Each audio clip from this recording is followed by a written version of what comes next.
Week 10 of the fantasy football season, and here's a few plays I look to buy and trade for this week. The first guy, Travis Kelce of the Kansas City Chiefs. So the last two games here, Kelce's numbers have gone down, and this Chief offense hasn't been as potent as well. So week 8 at Denver, 6 catches, 58 yards. And then week 9 in Germany versus the Miami Dolphins, 3 catches, 14 yards. So right now, they're going on bye week here.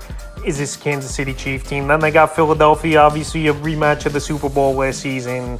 And then Vegas and Green Bay. So right now with some favorable matchups besides the Philly one, I think Kelce, he's going to bounce back after the bye week. He's going to get right. We know he hasn't been 100% as well with a few lower leg injuries early in the season. And then week 6 as well getting banged up in a ball game. But right now, Travis Kelce still the best tight end in my opinion in fantasy football. Him and Matt Holmes, one of the most dangerous, if not the dangerous combinations in the league. And right now, while the numbers have been down over the last 2 weeks and he's going on bye, this would be the perfect time to buy Travis Kelce low, because this is probably the lowest his value's been in a long time, coming off of 2 mediocre to poor games. So right now, you still got to give up a decent price, I would think, to the Kelce owner, but not as high as you would have, say, 2-3 weeks ago. The next play is Jalen Waddle of the Miami Dolphins. So Waddle, injuries have definitely played a factor this year for him. After last season, it was a monster year for Waddle, over 1,300 yards receiving. We've seen a couple good games out of him, but not those huge performances where he was getting 20-plus fantasy points almost weekly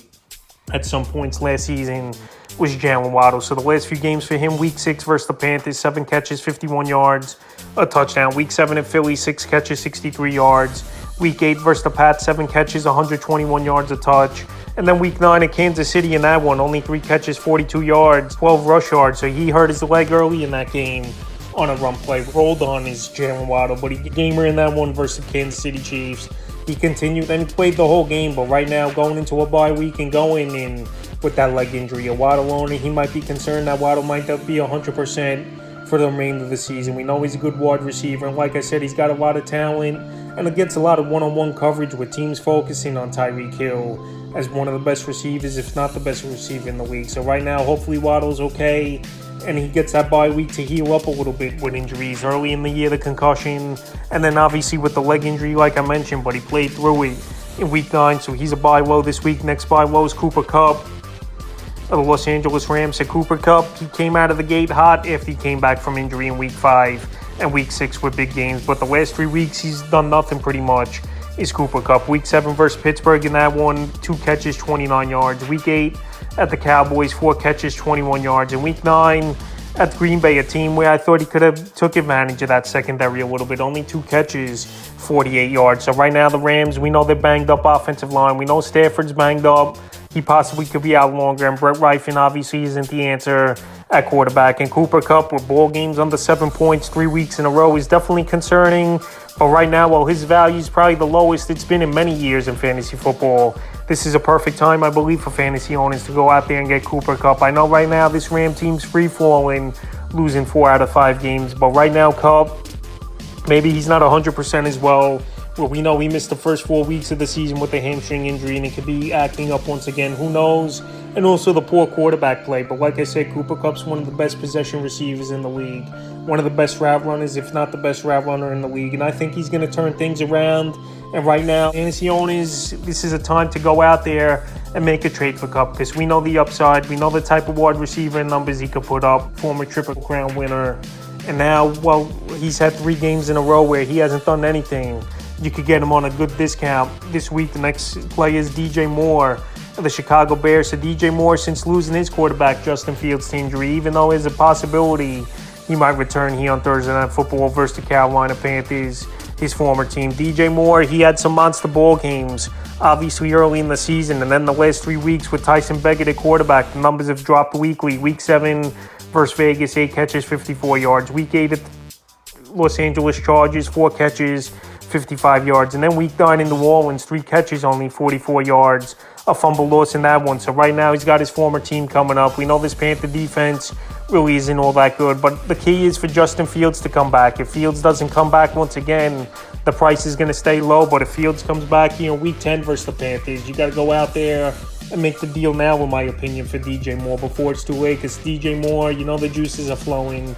Any player versus former team, you know they want to go out there and put in a monster game. So right now, Like I said, the numbers have gone down the last 3 weeks with Tyson Beckett at quarterback for the Chicago Bear team, where Fields and DJ Moore, they were connecting, especially that big game in Week 5 where he had 230 yards and 3 touchdowns. So anyway, this is a perfect time to buy him low, because if Fields could get back on the field and stay healthy, I think DJ Moore could be a top 15, 20 wide receiver remaining of the season. Next play is DK Metcalf of the Seattle Seahawks. So DK Metcalf, he's been very disappointing this season, no doubt about it, where him topping out at 17 fantasy points as his high this season and pretty much hovering around that 11 to 13 point range the majority of the season. In the last few weeks here, we really haven't seen much from Metcalf. Week 7, we know he missed that game with injury. Week 8, he returned 5 catches, 67 yards versus the Browns. And Week 9 at Baltimore, it was just a bad game altogether where nothing was going on. 1 catch for 50 yards. So this week here, good matchup versus the Commanders that give up the second most fantasy points to wide receivers on the season. So Metcalf, we know he's a physical specimen. We know he can run all the routes. We know he could get the jump ball. And we know he could burn the secondary as well. So him and Geno Smith haven't been on the same page this season. Geno's definitely taken a step back from where he was last year. Put on monster fantasy games and performances for this team. And as a whole, this offense, the last 3 weeks just hasn't been right. Kenneth Walker's numbers have gone down as well.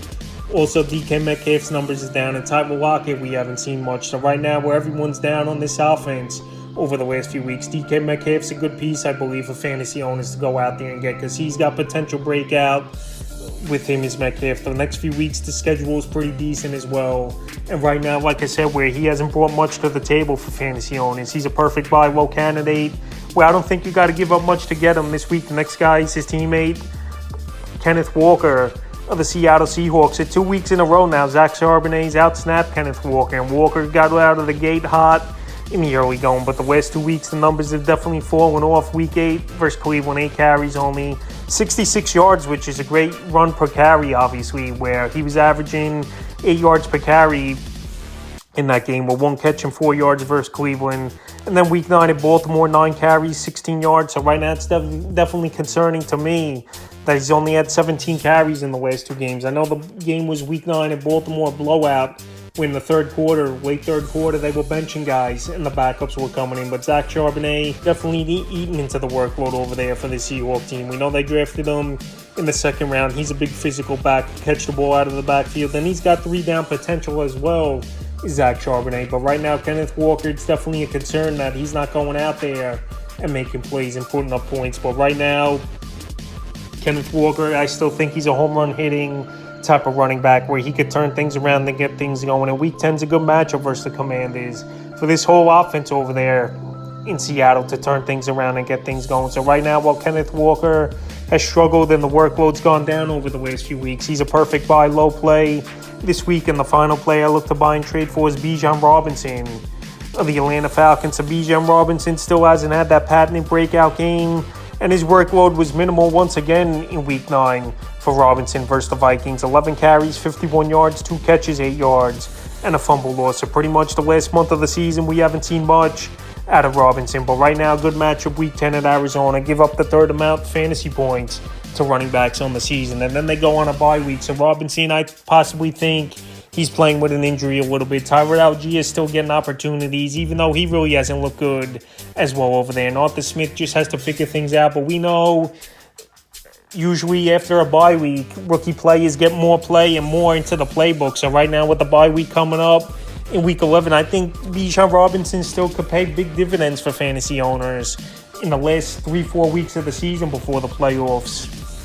So right now, I know Robinson struggled the last few weeks here, but he has major upside. Still one of the better catching running backs out of the backfield, where he does have 28 catches on the season, and he's on pace for about 50-55 on the year. So right now, while Robinson hasn't done much the last few weeks, and his value's definitely dropped off, he's a perfect buy low this week. So that's a few plays I look to buy and trade for Week 10 of the fantasy football season.